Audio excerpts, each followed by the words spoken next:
तर गाई स्वागत आहे तुमचं मयुरीच्या फर्स्ट मिनी व्लॉगमध्ये.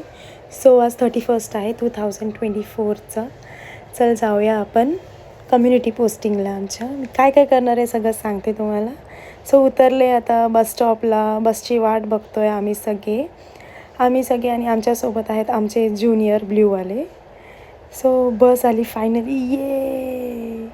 सो बस आता आम्ही उतरलो आहे आणि जाऊया आता. सनची पप्पी घेऊन जातो आहे आपण पुढे. खूप साऱ्या सीड्या आहेत, आपण चालतो आहे यार, दमलो. तर आता वाट बघतो की आमची बारी कधी येणार आहेत. सर लेक्चर देत आहेत ज्युनियरला आणि तो बघा तो त्याच्या गर्लफ्रेंडशी कसा बोलतो आहे. सो आता सरांनी आम्हाला फ्री केलं आहे आणि आपण आता पुढे जातो आहे. आम्ही बसलो आहे आमच्या फॅमिलीजवळ. ॲज आम्ही नर्सिंग स्टुडंट आहोत, तर आम्ही आमच्या असाइनमेंट्स कंप्लीट करतो आहे. ते तर आमच्या लाईफमधून कधी जाणारच नाही आहे लिहिणं. आलो आम्ही कॉलेजमध्ये. सो